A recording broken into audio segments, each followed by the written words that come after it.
Krishna, Hare Hare, Hare Rama,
Hare Rama, Rama Rama, Hare Hare,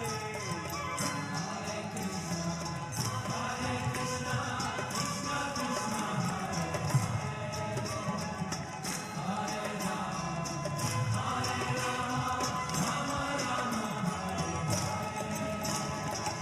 Hare Krishna, Hare Krishna, Krishna Krishna, Hare Hare, Hare Ram, Hare Ram, Ram Ram, Hare Hare.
Krishna Krishna, Hare Hare, Hare Rama, Hare Rama, Rama Rama, Hare Hare.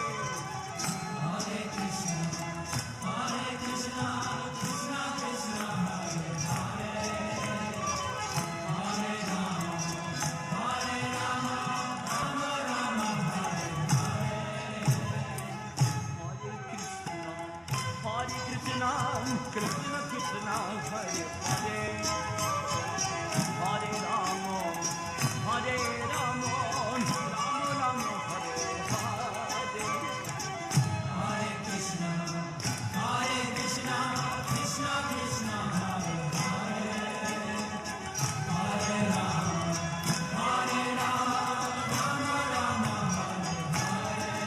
Hare Krishna.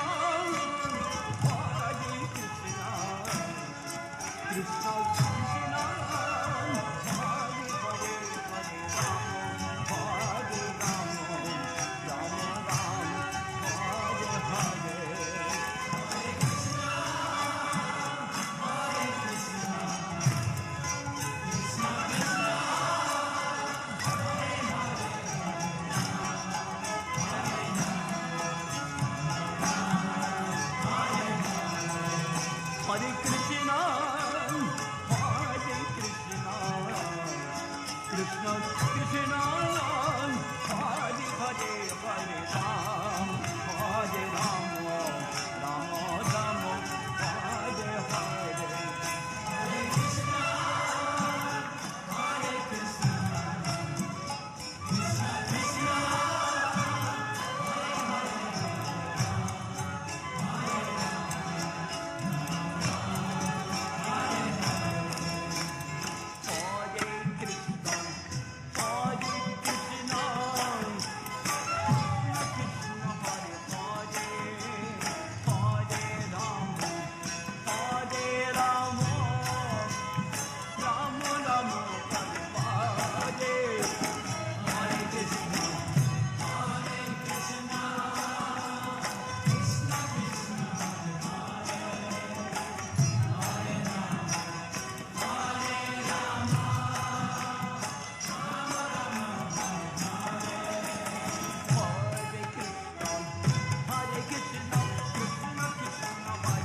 Hare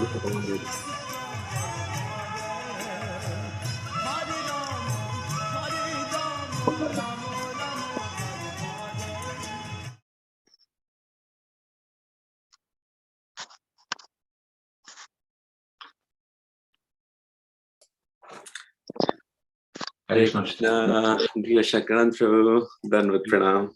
Please accept my Guru and Prabhu Varnashrama. Sorry for the delay. No problem, Prabhu.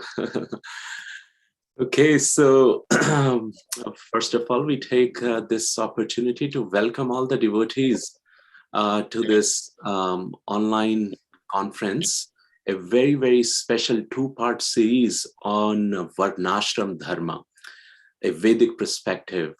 So once again, we are very, very happy and grateful that all of you are here.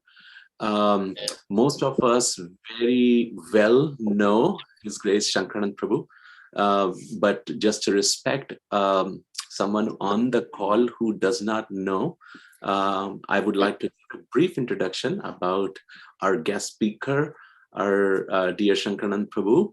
His Grace Shankaranand Prabhu is a senior Vaishnava in our society. He's a senior disciple of His Holiness Radhanath Swami Maharaj. He's been practicing bhakti yoga for many, many decades. He started his journey in most wonderful Chopati ashram back in 90s, early 90s.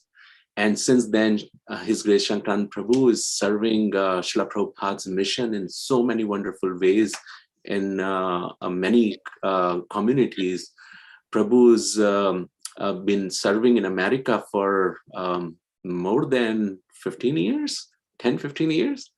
18 years from now. 18 years serving the movement in America. Prabhu was the congregation director of New Vrindavan for many, many years, where he developed so many programs and established so many wonderful festivals.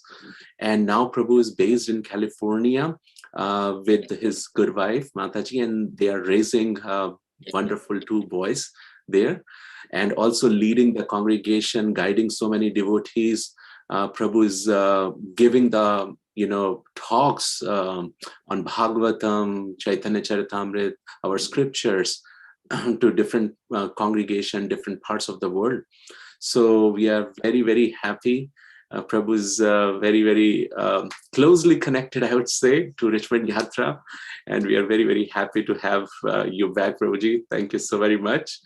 And we are very excited about this two-part series, Varnashram Dharma series, because I would also like to mention Prabhu is, I would say, expert on this topic, and it is very, very dear to Prabhu's heart. Prabhu's been involved in some of the projects related to Varnashram Dharma. So who can speak better than Prabhu on this topic? So Prabhu, without any further delay, over to you. Thank you so very much. Thank you very much, Devanam Prabhu, and all the devotees from Richmond. It's actually my great privilege that I'm considered part of and very close to Richmond congregation.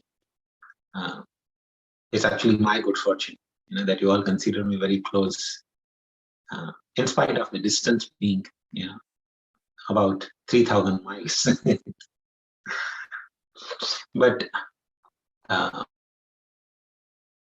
I really remember those wonderful days and moments that we spent in association of all of you, those especially Devanam Prabhu and Shyam Girdhari Prabhu and Radha Priya Mataji, Radhika Priya Mataji, and so many other Vaishnavas. Thank you so much for keeping me always in your radar of mercy. Om Jnanatimirandasya Gyananjana Charakaya Chakshurunmilitam Yena Tasmai Shri Gurave Namaha.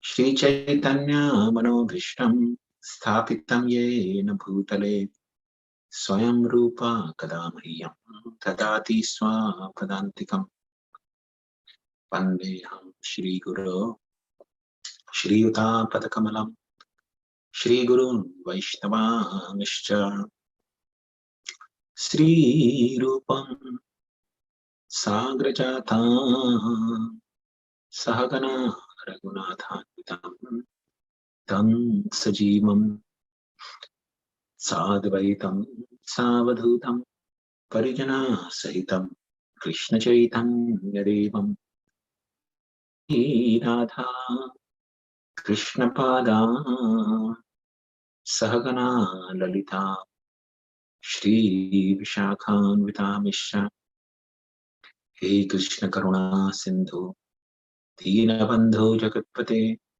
Gopika Kanta Radha Kanta Namaste Tapta Kanchana Gaurangi Radhe Vrindavaneshwari Vrishabhanu Sute Devi Pranamami Haripriye Vancha Kalpataruhyascha Kripa Sindhubhya Cha Patitanam Pavanebhyo Vaishnavebhyo Namo Namah Shri Krishna Chaitanya Prabhu Nityananda Shri Advaita Gadadhar Shri Vasati Gaura Bhakta Hare Krishna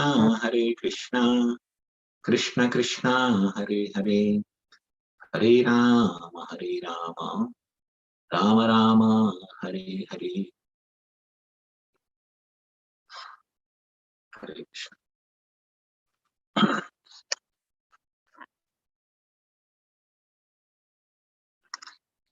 Devina Prabhu, is it possible to share one verse from Bhagavad Gita before we start?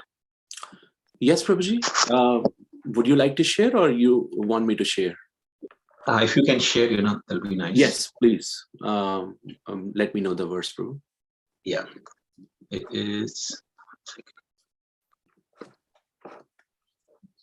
It's Bhagavad Gita, 3rd chapter, and verse number is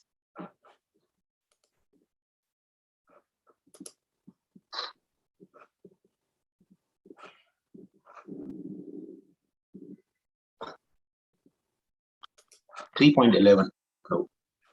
3.11. Okay.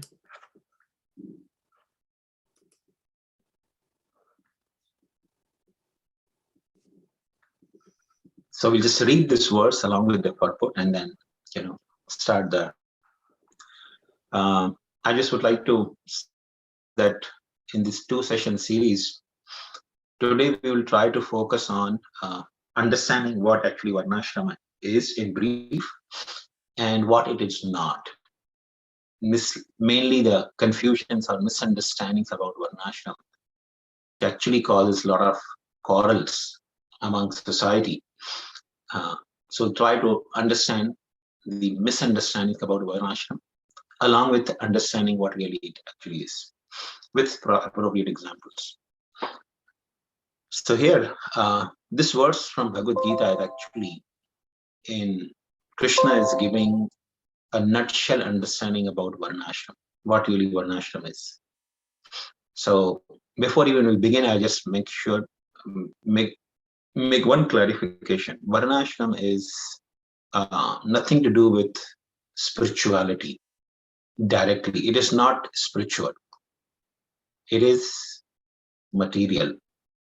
But it is a framework. It's a framework in which the spirituality can be practiced most efficiently. The most efficient framework to do the administration of the society. It's the administrative framework. It has a lot to do with the spirituality because it facilitates to practice spirituality or practice Krishna consciousness more precisely in the most efficient way. So let's try to understand what Krishna is saying in Bhagavad Gita about this Varnashrama. So in 3.11, Krishna says, Devan bhavayatanena te deva bhavayan parasparam bhavayantam shreyam param avapsyata. The demigods being pleased by sacrifices will also please you, and thus by cooperation between men and demigods, prosperity will reign for all. purport by His Divine Grace A.C. Bhaktivedanta Swami Srila Prabhupada. The demigods are empowered administrators of material affairs. The supply of air, light, water, and all other benedictions for maintaining the body and soul of every living entity is entrusted to the demigods, who are innumerable assistants in different parts of the body of the Supreme Personality of Godhead. Their pleasure and displeasures are dependent on the performance of yajnas by human beings. Some of the yajnas are meant to satisfy particular demigods. But even in so doing, Lord Vishnu is worshipped in all yajnas as chief beneficiary. It is stated also in the Bhagavad Gita that Krishna himself is the beneficiary of all kinds of yajnas. Bhoktaram yajnatapasam. Therefore, ultimate satisfaction of the yajnapati is the chief purpose of all yajnas. When these yajnas are perfectly performed, naturally the demigods in charge of different departments of supply are pleased, and there is no scarcity in supply of natural products. Performance of yajnas has many side benefits, ultimately leading to liberation from material bondage. By performance of yajnas, all activities become purified, as it is stated in the Vedas. Ahar shuddho sattva shuddhi, sattva shuddho dhruva smriti, smriti lambe sarva granthina vipra moksha. By performance of yajna, one's eatables become sanctified, and by eating sanctified foodstuffs, one's very existence becomes purified. By the purification of existence, finer tissues in the memory become sanctified. And when memory is sanctified, one can think of the path of liberation.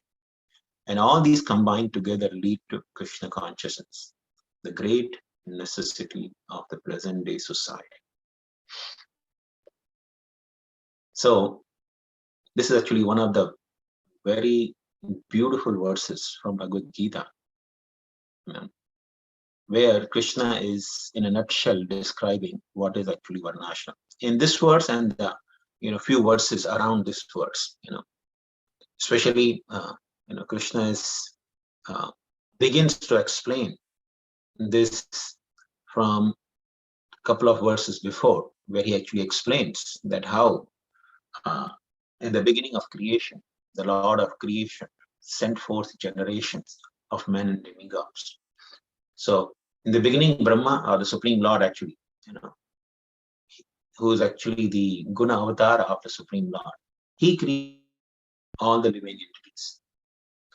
And what was his program? His program is explained in these verses of Bhagavad Gita, especially in this verse that we are discussing today. Deva bhavayatane, te deva bhavayantua. The original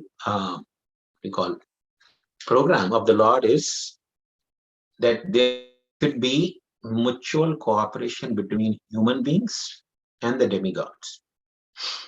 Now, there are so many living entities in this creation. There are demigods, there are human beings, there are demons, asuras, there are animals, there are trees and creepers, there are insects, reptiles, there are aquatics. So many different living entities exist in this creation. But this verse says the original program of the Lord is there should be mutual cooperation between human beings and demigods. Devan bhavayatanena te deva bhavayantua. So the cooperation between human beings and demigods, parasparam bhavayanta, the mutual cooperation, shreyam param avavsyata. It brings shreya. Shreya means, Prabhupada translated as, benedictions or prosperity. So prosperity will come for all. Not only human beings or demigods will have prosperity, but everyone will have prosperity. And of course, Prabhupada explains in the purport the word Shreya. There are two words in the Vedas you'll always hear about: Shreya and prayer. Shreya means something which is absolute good, absolutely beneficial for someone. That's called Shreya. And prayer means something which is very dear, which is immediately pleasing me. Like, a person with diabetes naturally wants to eat sweets, but that is prayer. He may like it, he may be satisfied, tongue may be satisfied immediately, but eating that may not be actually beneficial for the person. So, Shreya means something which is absolute good, which helps a person to uproot all the miseries of material existence. That is called Shreya. That Shreya will come for all if there is a cooperation between human beings and demigods. It doesn't talk about anyone else, it talks about human beings and demigods. Because demigods, as Prabhupada explained, they are the empowered administrators of material affairs. They have been given the administration of the whole creation by the Supreme Lord. So this creation goes through the cycle of creation, sustenance, and dissolution. So creation is mainly done by Lord Brahma, sustenance is done by Lord Vishnu, and destruction is done by Lord Shiva. But these three, they do not do everything themselves. Lord Brahma also get assistance from Prajapatis to create, to enhance the creation. Different kinds of living entities are created by Prajapatis. Brahma does not create everything himself. He creates Prajapatis, like we hear from Srimad Bhagavatam. So Brahma creates Prajapatis, and Prajapatis create Praja. They create all the different living entities. Similarly, Lord Vishnu doesn't maintain himself everything. He has all these different demigods headed by Indra. They all assist him in the administration of the universe. Similarly, Lord Shiva does not destroy himself everything. Especially the demons and yakshas, and danavas, they actually assist him in destruction. So they are the agents of Lord Shiva's, and dissolution is happening by the will of the Lord. However, the purpose of this creation is that everyone should try to understand the goal of human life and try to go back home, back to Godhead. As Prabhupada mentions in this purport here, the purpose is to uproot all the miseries of material existence and strive for liberation from this entanglement in the material existence. So, how can one actually really think of liberation? In the second paragraph of the purport, Prabhupada beautifully explains that by the performance of yajna. It's a performance of yajna that facilitates the Shreya, as Krishna explaining in this verse. Shreya means everything that is desirable, everything that is absolutely good for us.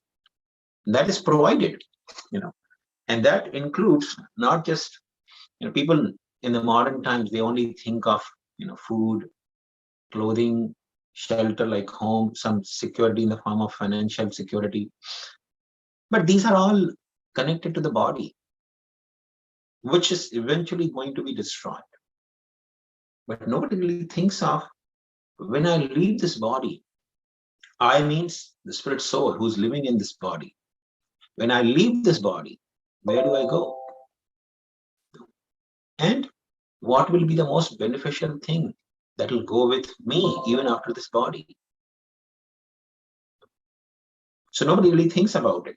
But to even think about it, somebody requires some intelligence. Because, somebody, especially here in California, the devotees do a lot of book distribution. So many people are given books like Bhagavad Gita, Science of Self-Realization, and so many books. If somebody reads that book, immediately clicks, oh, this is talking so much sensible thing. But not that everybody reads that book, immediately it clicks. Somebody may read this book, oh, they are talking too much about Krishna, Krishna, Krishna, leave it aside. So even though there may be some sensible things there to understand what is the goal of human life, somebody discards after reading it. Why? Because there is no sufficient intelligence. Prabhupada explains here how one gets that intelligence. By performance of yajna, one gets sanctified food. Ahara shuddho, sattva shuddhi. By first of all, purification begins with the food grains. What we eat, if that is purified, that's where the purification actually begins. So, first and foremost thing is, food should be purified. Ahara shuddho, sattva shuddhi. Then one's whole body, one's whole existence becomes purified, because the body is nothing but transformation of the food. So if body is purified, the whole existence purified, then one's memory, smriti, becomes very sharp. Now, memory has a tremendous role to play for liberation. Because it is only smriti, as Krishna says, antakale cha mameva smran muktva kalevana. One will be liberated from the material existence if one is able to remember Krishna at the time of death. So smriti, remembrance, has tremendous connection with getting out of this material existence. And dhruva smriti happens by eating purified foodstuffs. And actually speaking, whatever knowledge we talk about is nothing but the matter of smriti or remembrance. If you could remember what you have heard, and that of course depends on the three modes of material nature. If somebody has memory, somebody is situated in the mode of goodness, his memory is inclined, his whole existence is inclined to remember the things which are in the mode of goodness. A person who's situated in the mode of passion, he can remember everything that is conducive for sense enjoyment.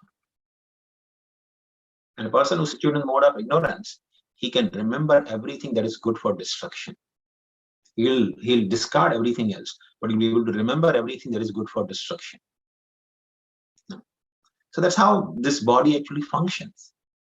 So if one wants all the benedictions which are conducive for becoming Krishna conscious and getting out of this material existence, one has to perform yajna. And yajna is the means of cooperation between human beings and demigods. Demigods are dependent on yajna for their prosperity. And human beings are also dependent on yajna for their prosperity. So if human beings perform yajna, there is a mutual cooperation between human beings and demigods. Now let's try to understand how this process of yajna can be inserted or propagated in the human society. Of course, we understand that human society has administration. There is, say for example, live in a particular city. For suppose I'm living in Richmond, city of Richmond. So city requires a lot of administration, right? There is a city administrator, the courthouse. There is, different departmental stores. There are schools. There are hospitals. There are, prison houses. There is Department of Justice. There's Department of Education. There's Department of, Health and, Human Resources. So many departments exist just for the administration of one city. You may think, oh, I have money. I can go to the store and buy whatever I want. But no, there's a lot of administration involved. When a city is planned, the government head actually has to put a lot of intelligence in the planning. What all things are needed, what all things will be brought into the city based on the population and needs of the people. It requires tremendous amount of administration. A lot of intelligence is involved, a lot of effort is involved. So needs of human societies are requiring a lot of administration. So when we're talking about needs, we're not talking about only physical bodily needs. We're talking also about needs which will help a living entity to become intelligent enough to inquire about the purpose of life and get out of this material existence. That all used to be the responsibility of the administrators. Because people in general, they're not very intelligent. They simply follow. Most of the population, they simply follow. Whatever is told, whatever is propagated, they simply follow. So it's the duty of the administrator head. Especially in the 4th chapter of Bhagavad Gita, Srila Prabhupada actually explains that it is the duty of the king or administrators, to give this wisdom and knowledge to people in general, by which they can be liberated from the cycle of birth. Of the king to create an atmosphere by which the whole population becomes Krishna conscious. So it doesn't matter whether you are the administrator of the city or you are administrator of the small community of devotees. It is the duty of the head. You are head of a family, then it's your duty to make sure that everyone in the family becomes Krishna conscious. So administrative head has a responsibility to make everyone Krishna conscious. Because people in general like to go by the flow. Whatever everyone else is doing, I'll do it. So king's responsibility is to create that atmosphere, or the administrative head's responsibility to create that atmosphere for people. Create that atmosphere by mainly two things. The administrative kings in the past, they used to mainly provide two things for everyone to become Krishna conscious. First, they would provide education. Education about how to be Krishna conscious. Like, Srila Prabhupada brought the message of Gita and Bhagavatam to the educating people. No? But education alone is not enough until unless people see an atmosphere in which they can practice that knowledge. So creating a culture where the teachings of Gita and Bhagavatam can be practiced. So kings used to have these two responsibilities. By education and culture, they would make the whole society Krishna conscious. Now see, in our ISKCON society, we have a lot of emphasis on education, teaching people about Krishna consciousness, which is actually in dire need of the society, as Prabhupada says. Krishna consciousness is the great necessity of the present day. Along with that, to provide a culture is very, very crucial. So let's try to understand what really culture means. Culture, like say, for example, we say fungi culture. And then in our schools, we were taught about fungi culture. What is fungi culture? You take a piece of bread, sprinkle some water on it, leave it, in some corner of your home or even outside your home for a few days. What do you see?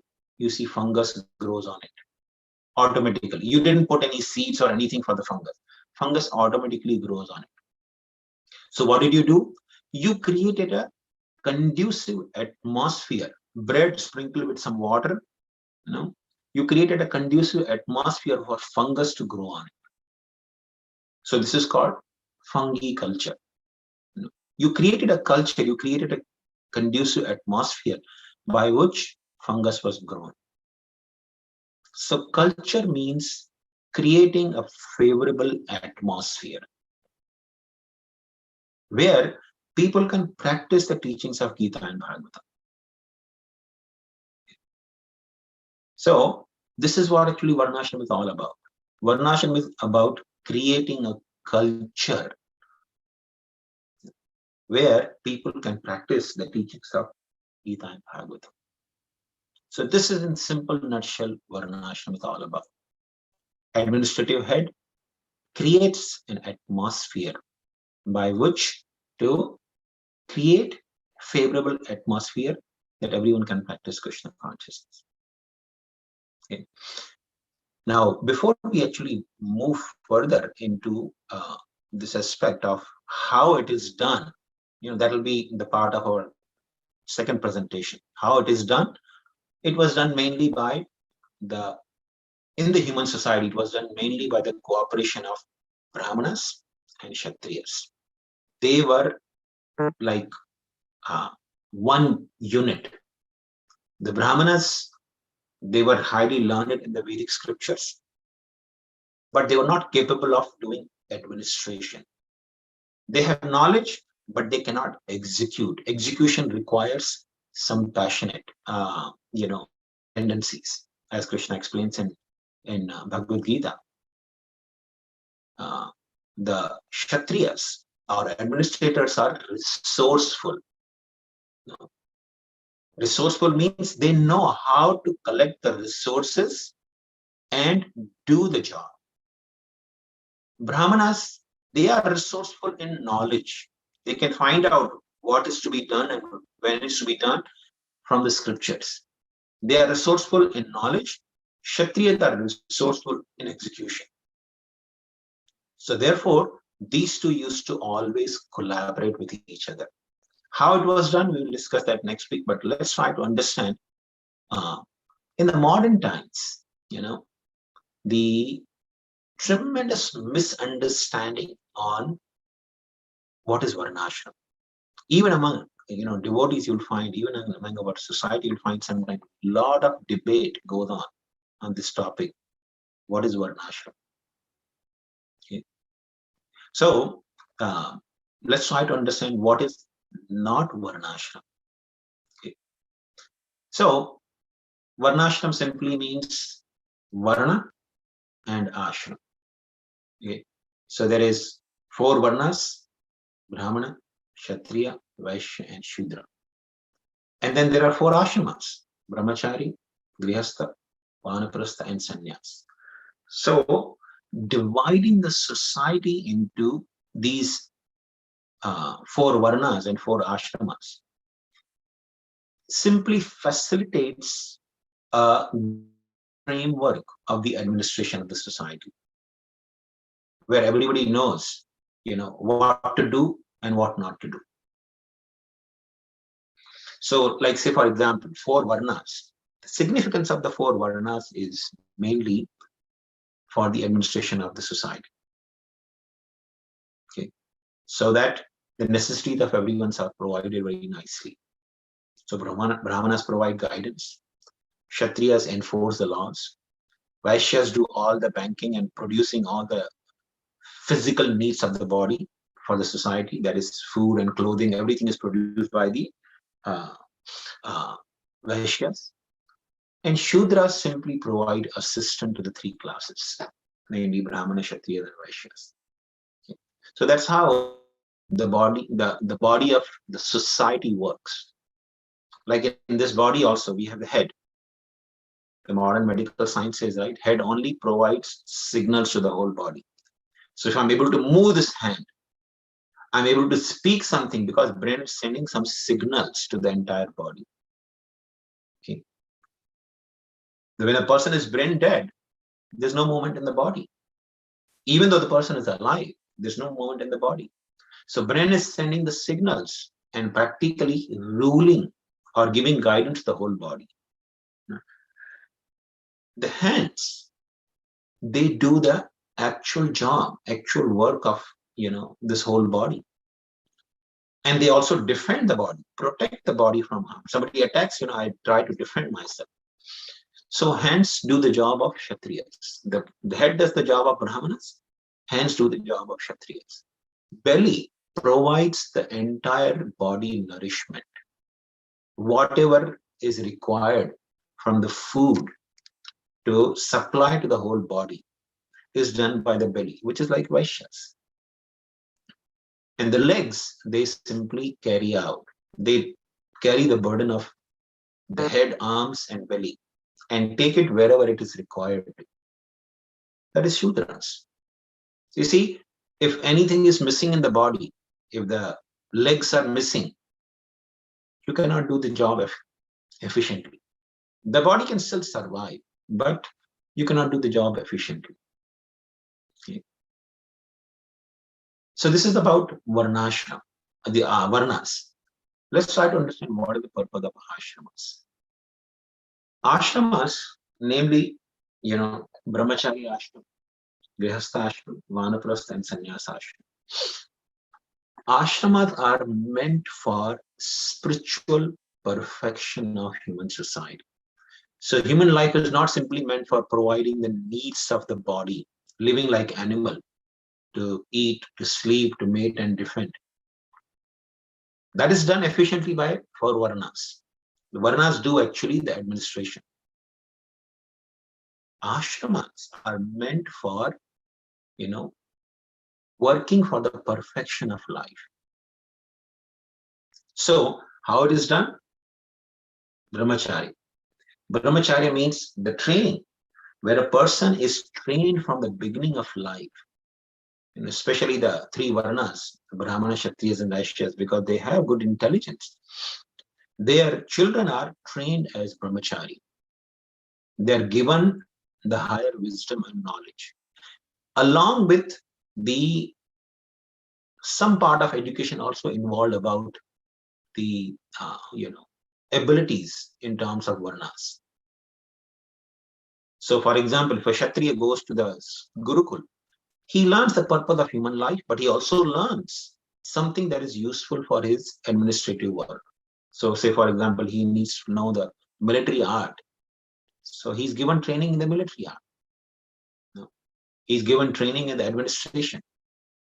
If a Vaishya, he goes to the Gurukul, he's given the education on the purpose of human life, how to perfect one's life. But along with that, he's also given education on banking. He's also given education on agriculture, how the agriculture works, how you understand that different seasonals will, be conducive for different kind of crops. So all that education was given based on the Varnas. But the main emphasis was how to perfect this human form of life. In contrast to that, modern education is, practically speaking, doesn't focus on any of these aspects. Spirituality is, of course, ruled out, but modern education does not even focus on what will be useful for your profession. Whatever we learn in our schools and colleges, you see, is only for the piece of paper, for a degree. You don't use it in your personal life. You don't even use it in your professional life. Whatever we learn in our college or schools, we go through 12 years of school. Then we go for 4 or maybe more, sometimes 6 or 8 years of college. So spending almost 16 to 20 years of education with practical application of all that knowledge is zero. I'm not exaggerating, it's practically zero. Why? Because the system of Varnashrama is broken. So there is even the education is useless. But Brahmacharis were given training or education, the aspects. Major aspect was building the character by giving the education. Because you want to have the children coming out of the school or college education to be the first-class citizens, not white-collar criminals. In fact, there is a, I think, college in Chicago, Management College of Chicago, I believe. I've heard that anyone who passes out from that college, as especially in the MBA, management, business management, degree, that person is immediately hired by the World Bank and most prominent banks and institutions in the world. Why? Because in that college they train students how to set up a plundering mechanism, how to exploit the governments and politicians to set the rules in such a way your business flourishes. All kinds of techniques. No? So just imagine, if the modern education is involving only to make the white collar criminals, and they are hired, institutions like that, then you cannot expect the sanity in that society. No. But in ancient time, their education used to be excellent. There used to be focus on character of the people, and then giving little bit about education about their profession. Okay. That was brahmachari. Then a person is allowed to enter into grahastha ashram to fulfill or to satisfy the worldly desires while pursuing. It's also called grahastha ashram. Ashram means a place of austerities. Of course, Srimad Bhagavatam gives all the different rules for brahmacharis, grahasthas, vanaprasthas, sannyasis. How it is the austere place. Even a grahastha ashram is the austere place where the person is supposed to perform austerity by contributing to the society, by maintaining the other three ashramas, mainly brahmacharis, vanaprasthas, and sannyasis, because they don't have any business. Only grahasthas have business. They maintain the whole society. That is their austerity. And at the same time,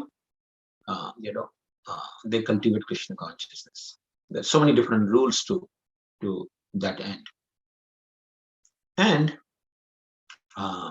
then a person retires at an appropriate age, taking to vanaprastha, retiring from the active worldly life, preparing for the last stage of life. And taking sannyas means I have nothing to do with the worldly activities now. I will simply cultivate Krishna consciousness, and I'll teach others about Krishna consciousness. That was the purpose of sannyasa ashram.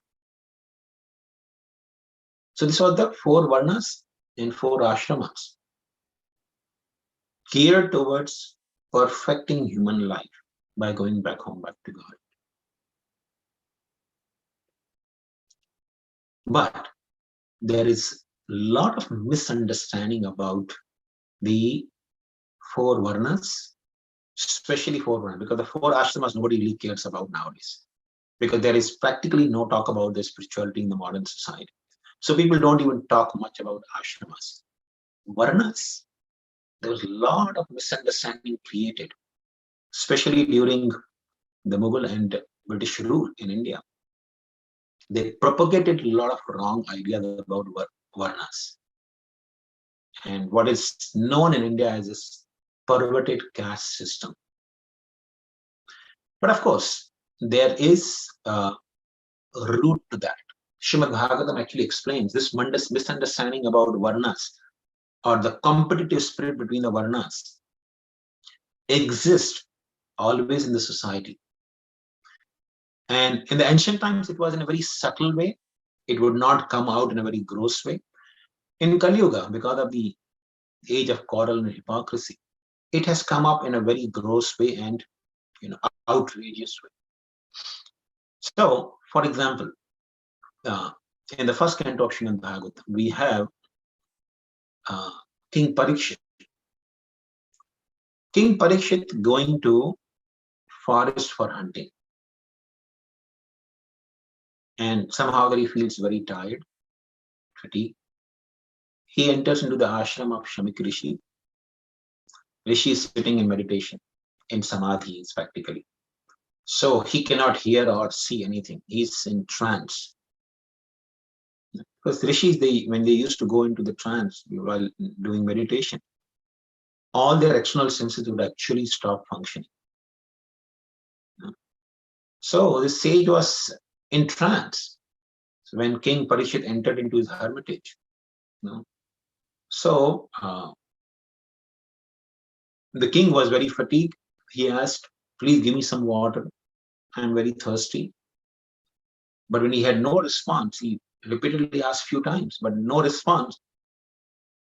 Because of little hunger and thirst and being tired, King Parikshit becomes a little angry, picks up the dead snake and puts around the neck of the Brahmana. And the reason he does that is he's thinking that maybe this Brahmana is thinking himself to be superior and doesn't want to entertain a lowly Kshatriya.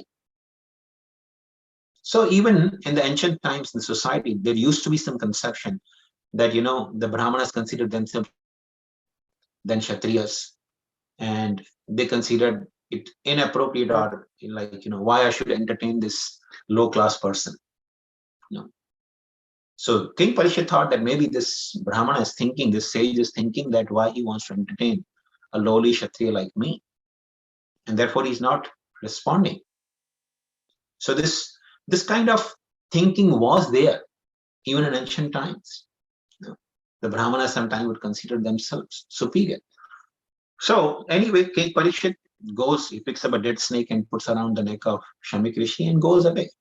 But when he's going away, when he reaches the palace, he starts thinking, hunger and thirst is gone. So the frustration, the anger that he had a little bit that time is gone. He can think more sanely. He thinks maybe that Brahmana was actually in trance. I did the inappropriate thing. I shouldn't have done that. But the son of Brahmana, Shringi, when he heard that from his other friends, some smaller, same age, he was this 5-year-old boy. When he heard from the other boys that his father was insulted by King Parikshit by putting a dead snake around his neck, Shringi becomes outrageous. And what he spoke for Maharaj Parikshit indicates that this kind of mentality was sometimes seen in the Brahmanas. So he thinks, he speaks some really, insulting words for King Parikshit. He says the Kshatriyas, they are supposed to be like the dogs, especially use the word watchdogs. Now, of course, Srila Prabhupada actually explains in this regard that Kshatriyas, they were actually like watchdogs. They used to keep a watch on the society, protecting the society like a watchdog. But to call a king a watchdog is very, very disrespectful. Although the Kshatriyas do the job of watchdog, but to call them a watchdog is utterly disrespectful. It indicates the extreme pride, a puffed up nature on the part of this Brahmana. How could he be the boy, a 5-year-old? And he thinks that how is it that the dog who's supposed to be sitting at the door outside, because in the Vedic culture, they would never bring the dog inside the home. They would always keep the dog in the outside lawn. Sometimes not even in the lawn, they would keep the dog outside the lawn also. So he speaks that this dog who's supposed to be sitting outside, now is sitting on the dining table and demanding the master that he wants to dine with the master, just because Parikshit Maharaj asked for water. He said, how can this dog come inside the home and demand for the water? So, and then of course he ended up in cursing Maharaj Parikshit. The saintly Vaishnava king was cursed to die within 7 days by the bite of Takshak. So this mentality of being superior was somehow that, engraved. People who were not very austere or who did not have proper understanding about Varnashrama, in simple words, who were actually puffed up or proud, they had this kind of mentality. We have another instance in Bhagavatam, the conversation between the two ladies. So one time it so happened that the daughter of Shukracharya, Devyani, and her friend Sharmishta, who was the daughter of a king. The king was actually from a demonic family, demon's family. So Sharmishta was the daughter of that king from the demon's family. And Shukracharya is the guru of demons. So naturally, these two girls were good friends. However, Sharmishta was a little angry in nature. When she would get angry, she would not think anything. She would just, give left and right. So one time, these two girls, along with some other girls, they went to, some place in the forest, and they saw some river flowing, and they thought, let's take some bath in the river. So they all left their clothing on the bank of the river, and they entered the water. While they were in the water, naked, taking bath, Lord Shiva happened to pass by along with Mother Parvati on their bull Nandi. So as soon as the girls saw Lord Shiva and Mother Parvati, out of great respect, they immediately ran to the bank and started covering their body. So it so happened that Sharmishta, because she was in a rush, the ladies, from the civilized or cultured families, they don't want to be seen naked, even, if it happens to be a demigod like Lord Shiva. So immediately she picked up the clothes of Devyani and covered her body. And Devyani also picked up some clothes and covered the body. But when Lord Shiva was gone, they came, oh, just look at this shameless girl. She picked up my clothes. We are Brahmanas. We are worshipable. We are worshipable, and and these Kshatriyas, she's Kshatriya, like a watchdog from the dogs family. She's picking up my clothes. It's just like, a dog comes and takes the foodstuffs which are meant for yajna and wants to enjoy those foodstuffs. So she happened to call Kshatriyas or the kings as dogs. Now Sharmishta couldn't tolerate this. She became so angry. She said, why are you speaking so naively? You beggars, you come at our door and beg. This is actually a very gross form of, insult to each other. The Brahmanas actually live by begging. They beg, they go to the kings, they go to the Kshatriyas and Vaishyas, and sometimes even Shudras, they go and beg. So, you people stand at our door for begging, and you're talking big that you are the worshipable and this and that. Your position is you are beggars. You come and beg from us. And in great anger, she threw Devyani in the well, naked, taking off her clothes. She actually threw her in the. She's Kshatriya, so she has much more physical strength than Devyani. So she stripped her off all the clothing and put her into the well and left. And then Maharaja Yayati actually happened to see Devyani in the well and took her out. And the system used to be so strict that there are two kinds of marriages. Because one marriage was the people getting married in their own caste. So Brahmanas getting married to only Brahmanas, Kshatriyas getting married to only Kshatriyas. But beside these kind of marriages, there were two other kinds of marriages. They were called Anulom and Pratilom marriage. So, of course, that was a part of Varnashrama system again. So, King Yayati got married to Devyani, though it was considered inappropriate marriage in those days. That a Brahmani getting married to a Kshatriya. A Brahmana could get married to a Kshatriya girl, but a Kshatriya king cannot get married to a Brahmani girl. He can get married to Kshatriya, Vaishyas, or even Shudras, but not Brahmani. But he still got married because it was ordained by the destiny. So, nevertheless, there used to be some competitive spirit, in especially in the higher orders of society.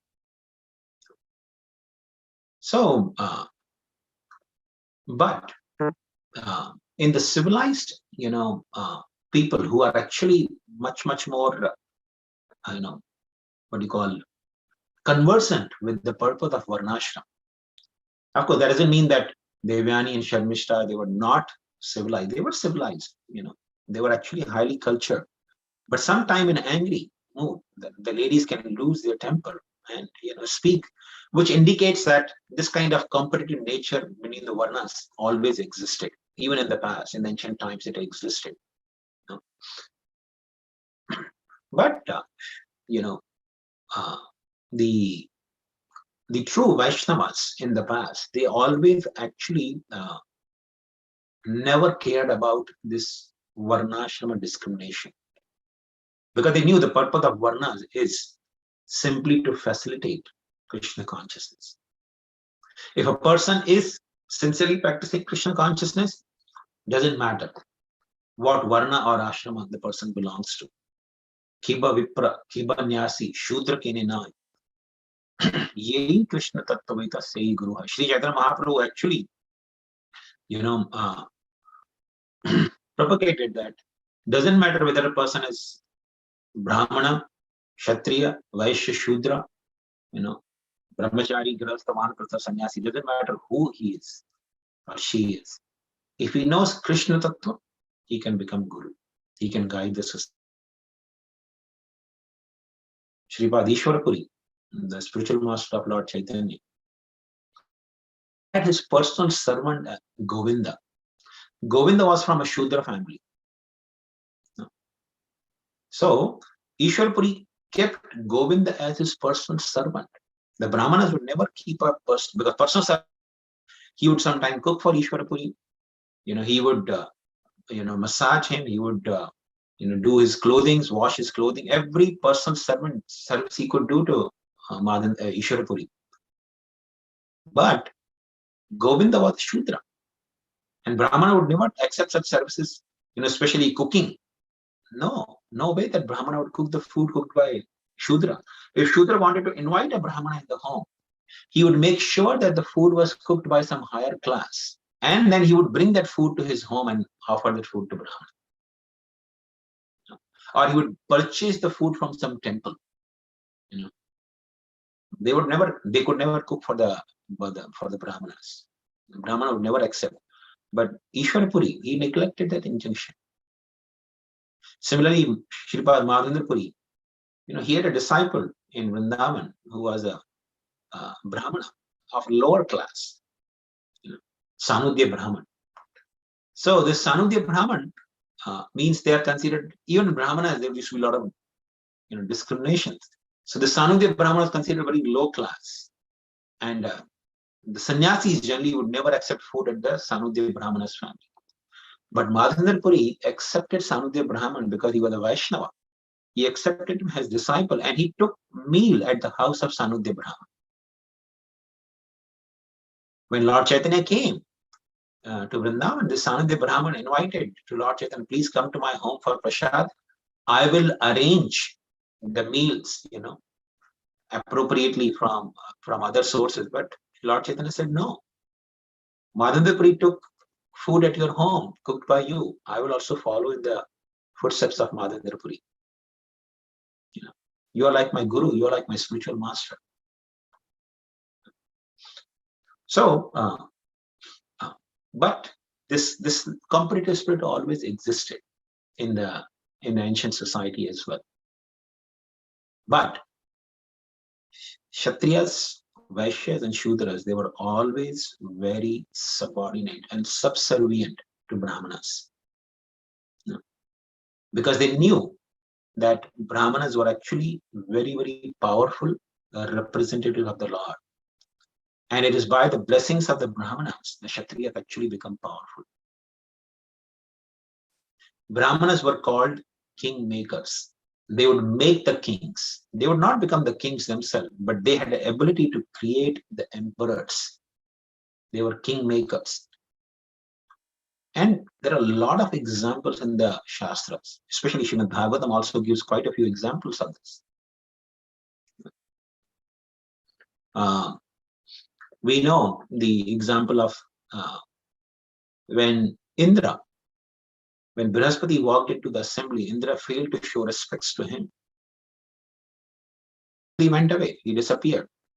And because Brihaspati was not there, to perform the yajnas for the Indra, Indra became, impotent. He didn't have any power to defeat his enemies. And the demons actually defeated them. The Indra was subdued by the demons. Unless Brahma actually advised him that you go and accept another Brahmana, because Brihaspati has disappeared. He's just not there anywhere to be seen. So he told him, Lord Brahma told him, go and accept Vishwarupa as your guru. Vishwarupa is a self-realized, sinless Brahmana. He can perform yajnas for you and reinstate you into the kingdom of heaven. And this happened. Vishwarupa actually performed yajnas, became the priest for the Indra and all the demigods, and he led them to victory. Similarly, one time it so happened had defeated Indra. So Indra took the shelter of one of the kings from the earthly regions. His name was King Raji, was a very, very powerful king. So Indra told Raji that you become the king of heaven and I will be your servant. So Raji actually took the reign of heavenly planets and he defeated all the demons. So Indra served Raji as his servant and Raji ruled as the king of the heaven. But when Raji died, the sons of Raji, they took over the charge of heaven. And Indra went and pleaded them that please, this kingdom belongs to me. Your father I had taken the help from, so you should give me the kingdom back. But the sons of Raji, they said, no, we cannot give you the kingdom. This kingdom was our father's, so it belongs to us. However, they agreed to give the share of yajna because the king of heaven also accepts all the yajna share. He's called Yajnapati. The Vedas generally have two Yajnapatis. One Lord Vishnu, he's considered original Yajnapati, but Indra is also called Yajnapati. So, whenever the yajna is performed, the share actually goes to Indra. So these Raji's sons, they agreed to give the share of yajna to Indra, but not the heavenly kingdom. So then Indra went to Brihaspati and begged Brihaspati's shelter. And Brihaspati performed a yajna by which the sons of Raji, they fell down from the religious practices. They became kind of an atheist. Atheists cannot maintain the position of king of heaven. So because they fell down from the religious principles, by the power of Brihaspati's yajna, because they were very powerful kings. They were very powerful, just like the Raji, they were also very powerful. But because Brihaspati performed this yajna to deviate them from the principles of Dharma, they became adharmis. And adharmis means they lose the power. So King Indra, he immediately killed all of them. Not a single one survived. They all were killed. So by the mercy of Brihaspati, King Indra could defeat the sons of Raji and regain his kingdom of heavenly planets. And we also know, the King Prithu, Maharaj Prithu was performing yajna, right? 100 Ashwamedha yajna. When he was performing 100th Ashwamedha yajna, that time Indra, he tried to steal away the hearts. And King Prithu sent his son, Vijitashva. So Vijitashva went to retrieve the hearts, but he saw Indra in a disguise as some Babaji, some sannyasi. He did not kill him. So this kept happening repeatedly, because Vijitashva was respectful to Brahmanas. So he would not kill the Brahman. The Indra would assume the form of a sannyasi, a Brahmana sannyasi, which are all hypocritical forms of some sannyas. So, because the kings used to be respectful, so he did not kill Indra, even though he was disguised as a hypocritical sannyasi. Finally, King Prithu got angry. He picked up the weapons to kill Indra. The Brahmana said, no, my dear king, you cannot kill. you have taken the initiation in this yajna, you can only kill the sacrificial animal. That you can kill, but nobody else you can kill. We will take care of Indra.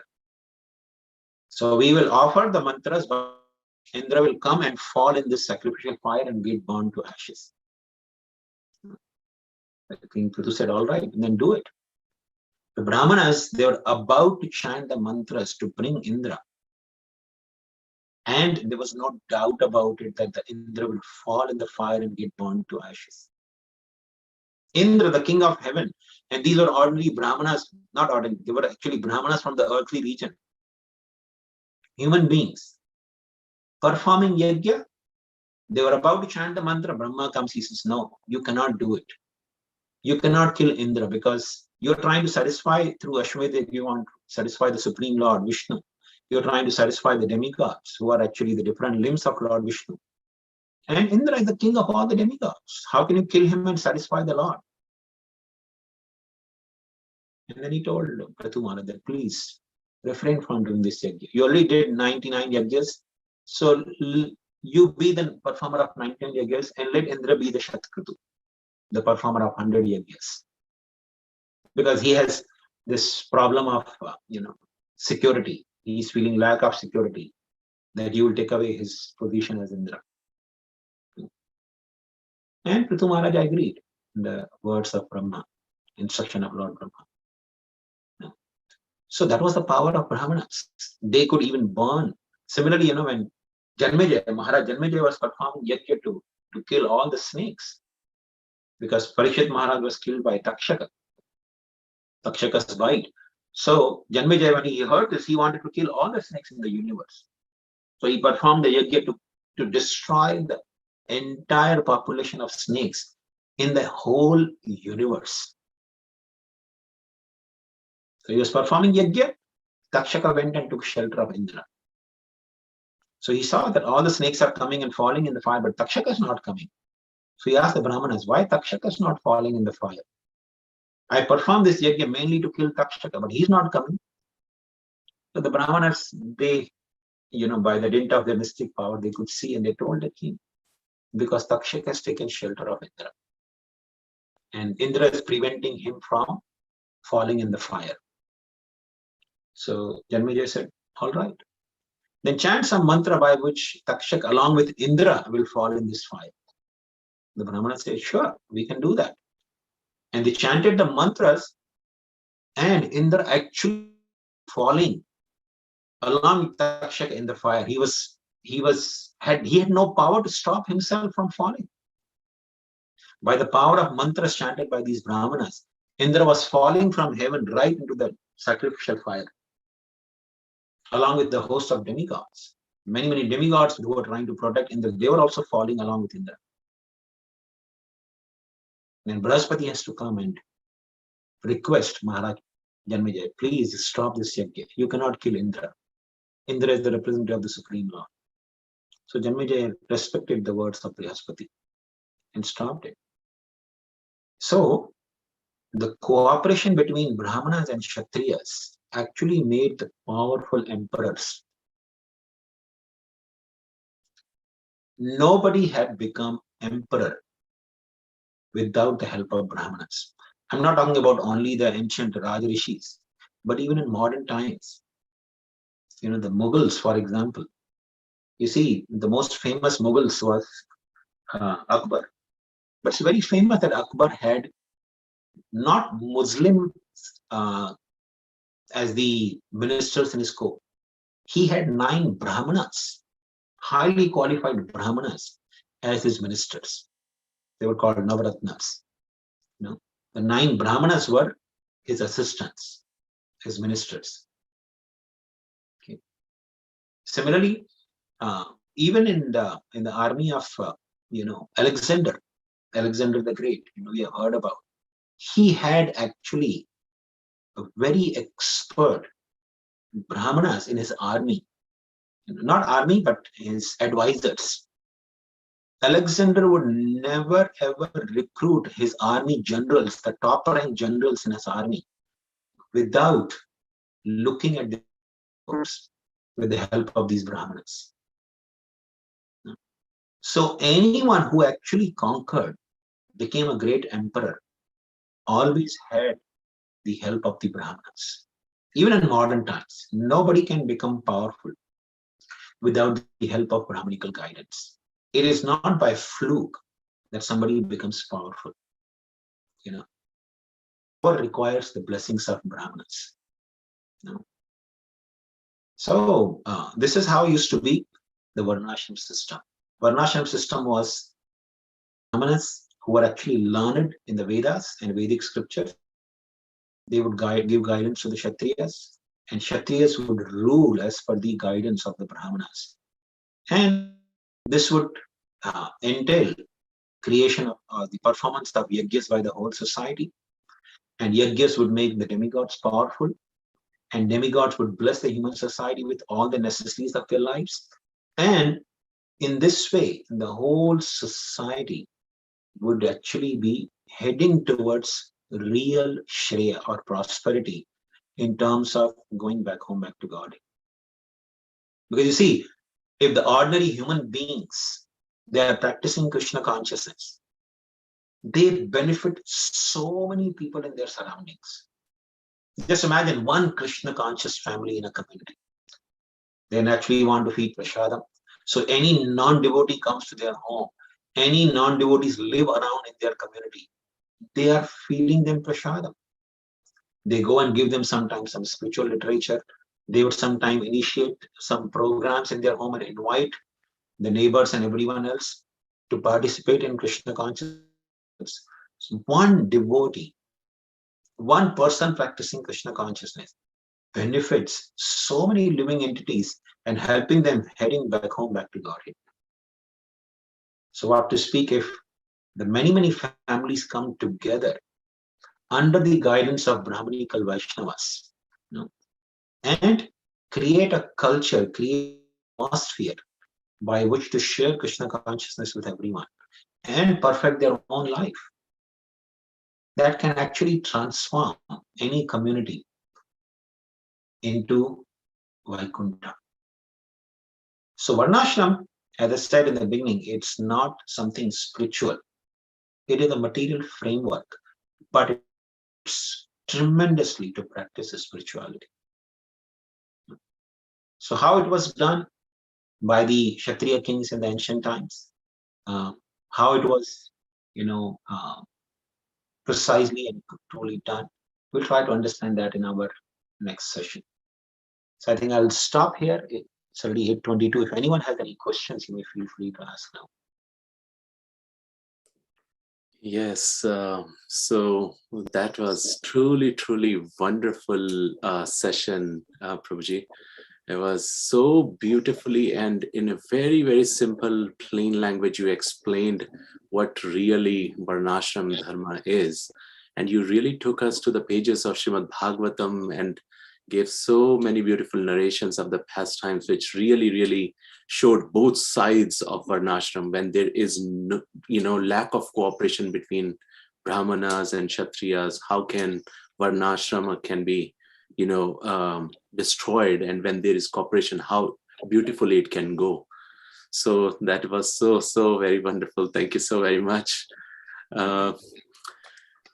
So we have a few minutes, so we can see if anyone has a question. Please raise your hands and we can go in order. Okay, so the first question is from Rishikesh Prabhu. Go ahead, Rishikesh Prabhu. You can unmute yourself and ask your question. Hare Krishna, Shankaranand Prabhu. Thanks so much for wonderful class. Prabhuji, I have one question related to just modern education and Gurukul system. That is very part of. If you just see the Gurukul system, that is very part of the Varnashrama system. From the childhood, the childs were trained and given training appropriately. So if you see today's time, the Gurukula, especially if you see in Mayapur or in any other where we have Gurukul, but we have very few students are, we can just count them on our fingers. So even the devotees in Krishna consciousness, parents, they don't want their children directly going into the Gurukul. So they want their children to be have a material education also, and simultaneously something spiritual, so both, it's like both Gurukul education also and modern education also. And if we see that even from first generation and second generation, most of the devotees are coming from modern education backgrounds, like those who have studied in the good universities and good colleges. And most of the brahmacharis, if we see right now in India, also coming from from modern education. So is there a problem with this approach? Instead of we, when we talk about so much Gurukul or establishing Gurukul, so why not have a whatever education system right now, modern education, and try to try to give both to the kids, and then focus on that, instead of talking so much about establishing Gurukuls and starting, and not giving directly the just Gurukul education, have both modern education also. Okay. I'm sorry if I was not clear in my communication. I think I didn't go into the details of that. Well, we are not in the favor of discarding anything. So, this of life is specially meant for perfecting the life by becoming Krishna conscious. So in a given situation, we can make the best use of bad bargain. So even though the modern education system is, what I personally feel is practically useless, from practical purposes, for all practical purposes, it is useless, but still we can use it. It's like a thorn which can be used to remove another thorn. So yes, if people who have the education or big degrees, if they can, take to Krishna consciousness and teach people about the significance of Krishna consciousness, that's perfectly fine. And that's perfectly all right. But however, whenever, say for example, I work in the IT industry. So IT industry, whenever the new project is initiated, there is always thought about where we are and where we want to be. So here we are. This is the modern education system we have. Do you want to continue in the same, which is practically useless from my personal life perspective, or even from my professional life perspective? I'm not learning anything in my schools or colleges of which I use even 1% in my profession. Not even 1%. Even in the medical field, I'm not talking about other fields. Even in the medical field, you don't use even 1 or 2% of your knowledge that you study for 20 years, 30 years, 20, 25 years. You don't even use it in your practical life. So do you really want to put so much time and effort in something that is useless? That is our current state. Do you want to be always in that state? Fine.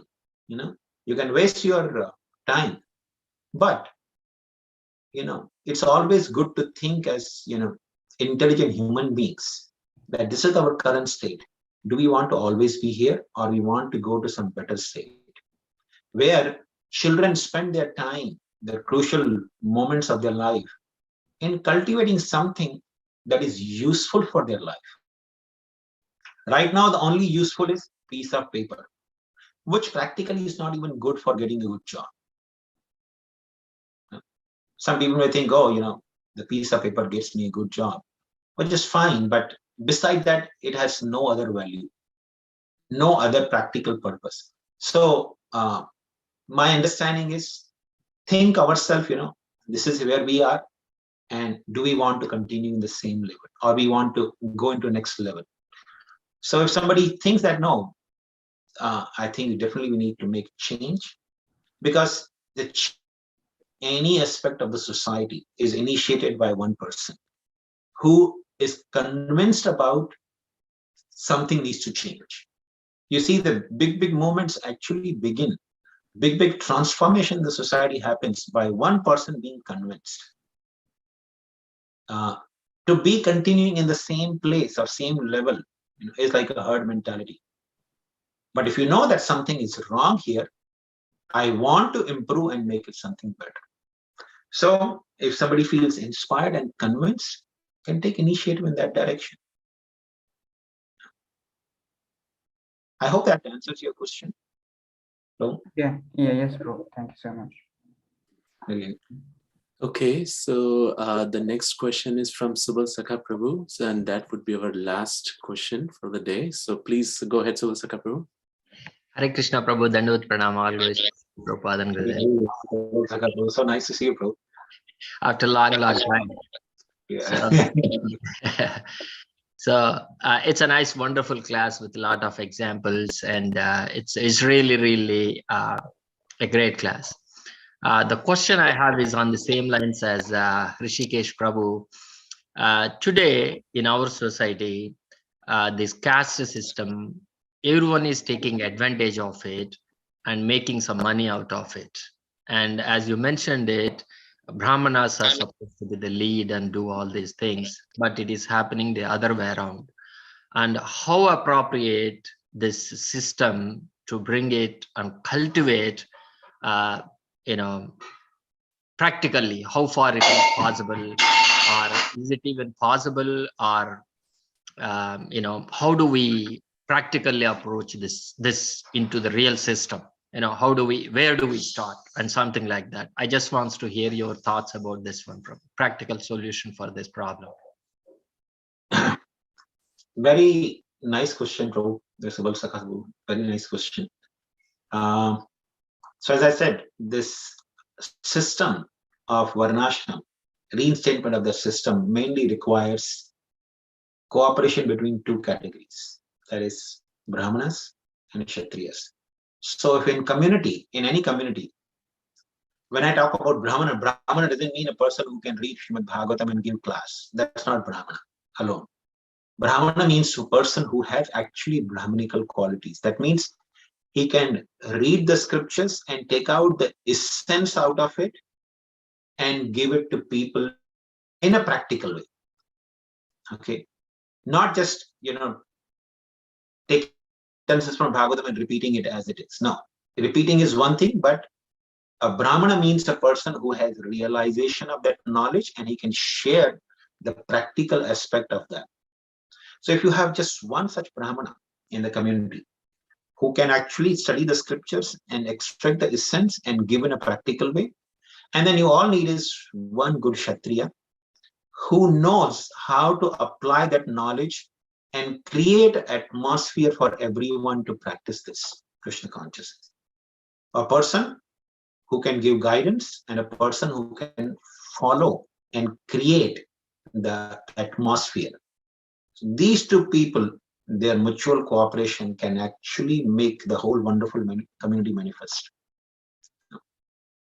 So all it takes is one good Brahmana, Brahmanical devotee who has Brahmanical qualifications and tendencies and who works as per the Brahmanical principles without any selfishness, without any egotism that I am superior to everyone. Brahmanas are generally very humble by nature. Okay? And Kshatriya, a person who is resourceful and who can be subordinate and fully humble in front of the Brahmanas and take their guidance in totality without any duplicity.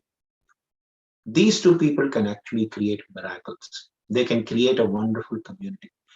You take any nice community of Krishna conscious devotees, anywhere, you will find the combination of these two. A nice Brahmanical devotee guiding a good devotee who has Kshatriya tendencies. And these are not something that you imbibe by going to some college or school. These are inbuilt tendencies. Some people have inborn Brahmanical tendencies. Some people have inborn Kshatriya tendencies. Some people have inborn Vaishya tendencies. So that means if a person who has Vaishya tendencies, Prabhupada really gives a nice disregard, who is actually Vaishya. Prabhupada gives the example that this was, I think, somewhere in British rule, there was feminine. Feminine happened and and a person who was actually a very excellent Vaishya, he went to another businessman and told him that, I have this good plan for business. Can you invest some money and let's start this venture, this business venture. So this businessman, he told him, you see near the gate of my home, there's a dead rat there. That is your investment. I cannot invest in you. If you are really a businessman, you will take that dead rat and that will be your investment for your business. And this clicked to this person. He picked up the dead rat because it was the pandemic time, He took the dead rat to the laboratories there and he sold the dead rat for 2 rupees. He said, give me 2 rupees for this, because you can analyze that what kind of diseases are there. He got 2 rupees from there and started his business from there. And Prabhupada actually mentioned that later on he became the owner of the chain of motel or hotels in India from the 2 rupees. And that also from a dead rat. He started his business from a dead rat. Just imagine. So this is Kshatriya spirit. The person who has inbuilt Kshatriya tendencies, he doesn't need to go to any business administration MBA college. Similarly, a Kshatriya doesn't need to go to any college or understand how to be a good just imagine Dr. Narendra, he used to sell the teas, right? But in today's age, do you see anyone who can match his political career? Right? This is Kshatriya. So Kshatriya's tendencies, Brahmanical tendencies, Vaishya tendencies, these are inbuilt in a person. So all it takes is one good Brahmana and one good Kshatriya. They collaborating together to manifest the wonderful community. I hope that answers your question, Prabhu. It's an excellent example and wonderful explanation, Prabhu. My only, in all of this is, we do find these qualities in people we come across, but unfortunately, they're not matched properly. A Brahmana versus a Kshatriya, they are there in a separate corners of it and working independently. There is no cooperation and working together and understand the scriptures and move forward. They're all there everywhere. So, yes. So all you need is just 2 of those combining together, collaborating together, can actually create miracles. Yeah. They can create miracles. Yes. Yes, I completely agree, and it's a nice, wonderful one. Thank you. Thank you so much, Prabhu, for a nice question and wonderful explanation, Shankaranand Prabhu. It's really, really wonderful how you took the whole thing and gave it in a very, very simple language and easy to understand, this whole Varnashram system. So now we are really, really excited for the next session, which is next Saturday. So we request all the devotees to please come back to the same link, same channel, and we'll be having the second part of this series, where Prabhu will be talking about some of the applications, how we can really, really put this system in place. So with that, once again, thank you very much, Shankaranand Prabhu. It was truly an honor. Devanam Prabhu, for giving me an opportunity, and all the devotees, from Richmond group and all the people who actually joined. Thank you so much for giving me an opportunity to serve. Yeah. We're